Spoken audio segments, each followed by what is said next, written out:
Hello guys, so today we will be discussing the biomolecules part 3.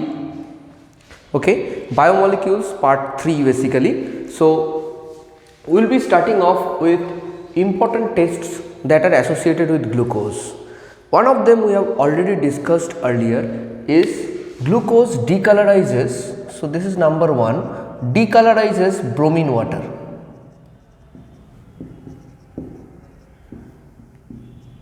How does it do so, and what is the reaction that we have to find out?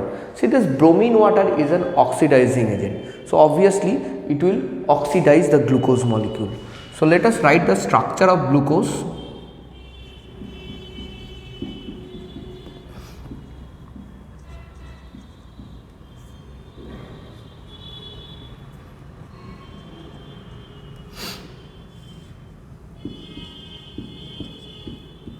Br to water. So what did I say? Glucose is a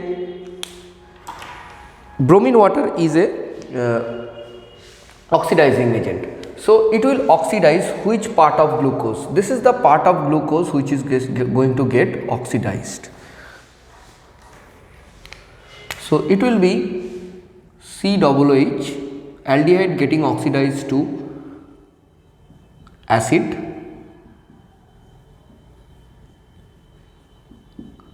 Okay, so in this process bromine water will get decolorized. In this process the bromine water will get decolorized, and this is a very good test for glucose and we often use it. Now why this test responded by glucose? This test is responded by glucose. The reason is basically the presence of aldehyde group and nothing else. Okay, so that is why it is used for test of glucose, and this test is basically used to distinguish it between glucose and fructose. Okay? So if you are said to distinguish between glucose and fructose, you will go for bromine water test. Okay, clear? Very common test. Number 2 test is tolerance reagent. What is tolerance reagent? Tolerance reagent is basically NH4OH plus AgNO3. Okay, this is tolerance reagent. Now what happens over here?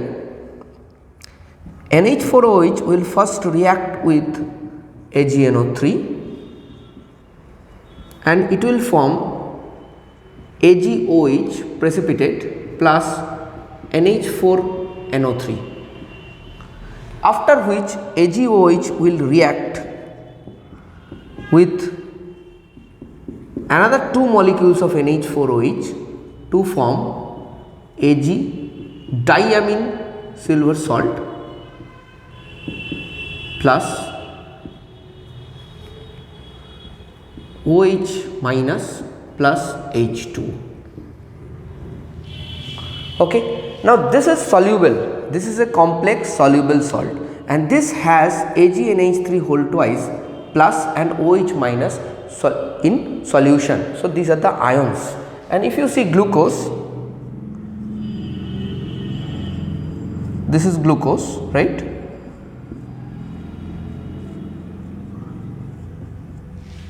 And if you give over here AgNH3 whole twice plus, okay, plus OH minus, the balance numbers would be 2 and 3, okay, 2 and 3. Okay, now this part, this tolerance reagent is going to get reduced and this is going to get oxidized. How does it happen?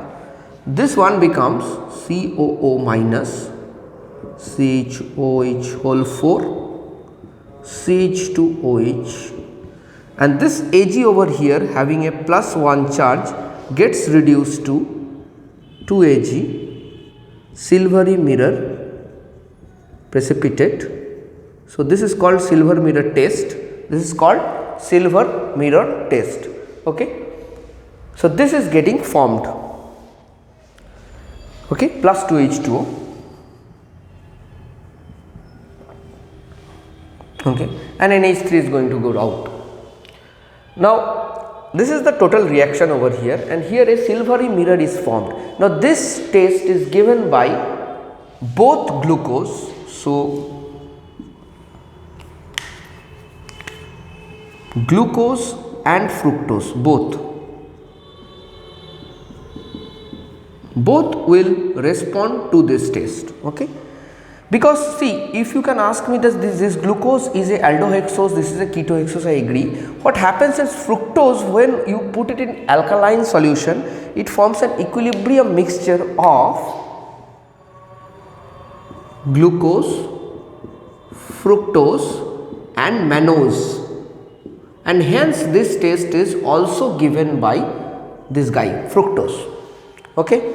And similarly, we will see another important reagent is there, that is called Fehling solution.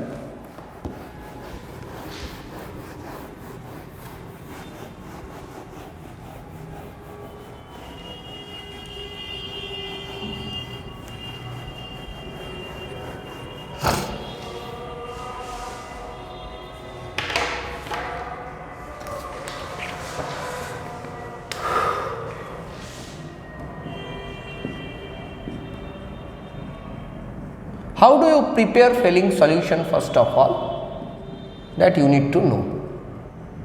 What is Fehling solution? Fehling solution is basically alkaline CuSO4. Okay, it is basically alkaline CuSO4. Now what you have to do? You have to add sodium, potassium tartarate to alkaline CuSO4.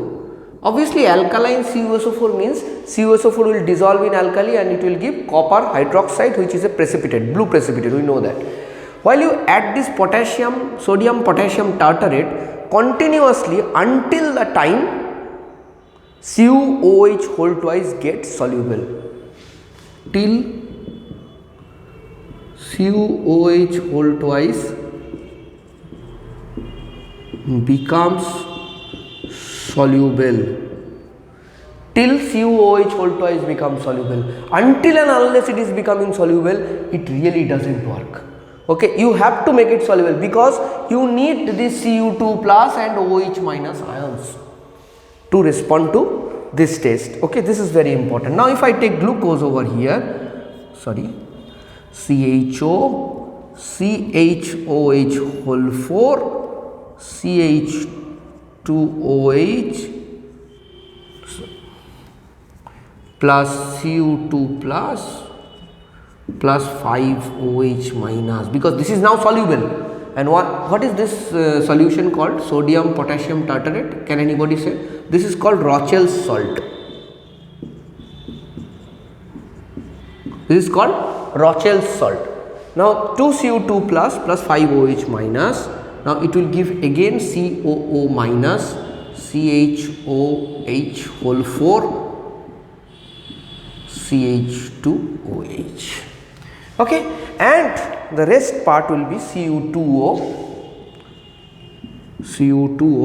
plus H2O. How many numbers of H2O will be there? 3 numbers of H2O will be there. Okay, now this Cu2O is a precipitate, red color precipitate, and if you see here it is plus 1 and here it is plus 2, so a reduction has happened, and again we can say that glucose is a reducing sugar which has reduced the Fehling solution to give red precipitate of cuprous oxide.